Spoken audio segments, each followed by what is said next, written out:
In previous videos we introduced some concepts. We didn't go too far into their detail. In this video I'd like to just have a look further into the sort of structure of the memory of MIPS and how the commands that we execute operate in practice. So these are the instructions we've learned so far.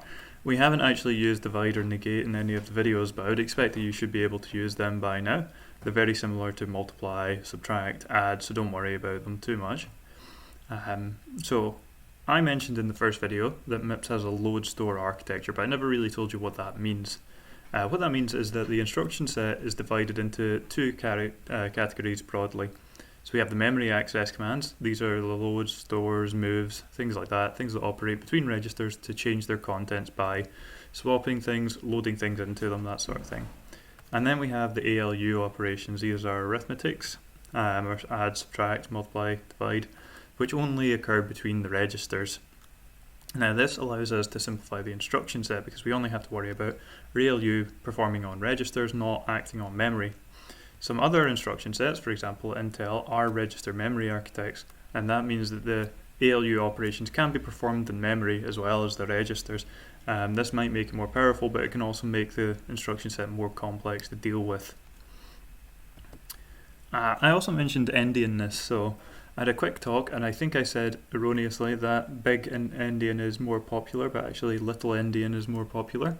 It's the sort of architecture that, or the convention that Intel's x86 uses, which is by far the most popular processor architecture these days.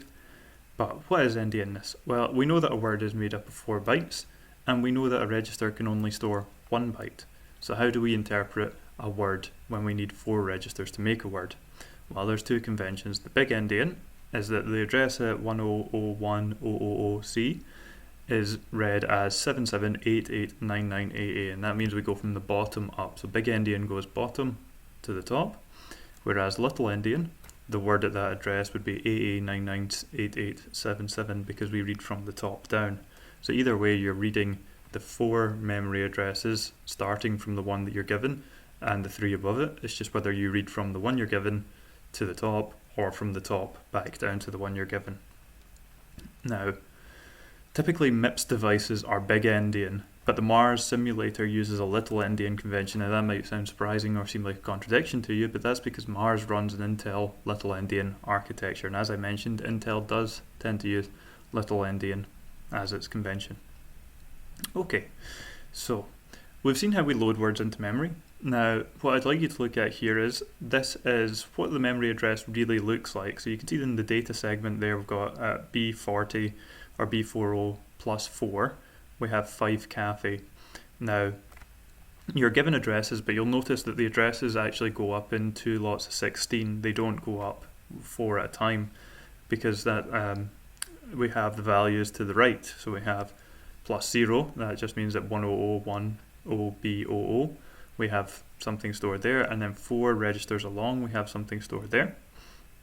So if you look at 1001OB44, that is where 5 cafe is stored, and if you were to delve into the registers at that position, you would see that the words are stored in a little endian convention. So you would have F1 at the top and FE stored at the actual address itself. So now, we've used load word a few times, and we know that load word takes a register R and loads the word at address A into register R. Now that might sound a little bit confusing because we tend to use it to load things in from memory, but if you remember, things in memory are just given a location. So if I load something in called A and I say it's a word and it's equal to 55, that actually means that 55 is stored at the memory location A, so that's what this means. And one important thing to note about this is that the data is copied, so the memory contents don't actually change. So if we were to load the word at B44 into A0, that would load 5 cafe into A0, but it wouldn't change what is at the address B44. So as you see here, this would execute by updating A0 to B5 cafe, but the address at B44, or the contents at B44, wouldn't change.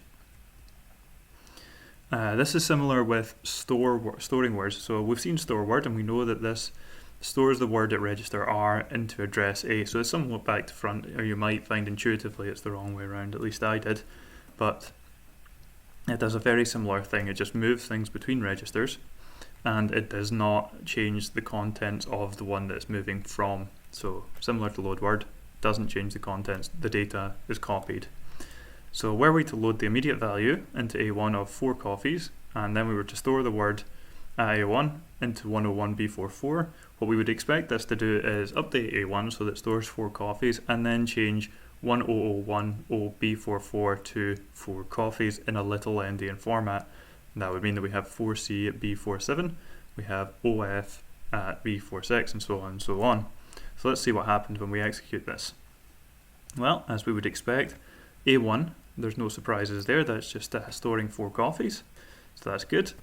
And then, as we see, the word stored at 101 or 10010B44 is updated to be 4 coffees using a little endian format, and in your data segment, just as we started off with 5 cafe, you can see that the address remains the same. So this video is just to give you a little bit of an idea about how the little endian format is hidden behind the scenes in MIPS, and to cover in detail some of the topics that we didn't quite cover in too much depth at the start. But that's everything for this video. I hope you found it useful. If you have any questions about this content, please do let me know. Thanks.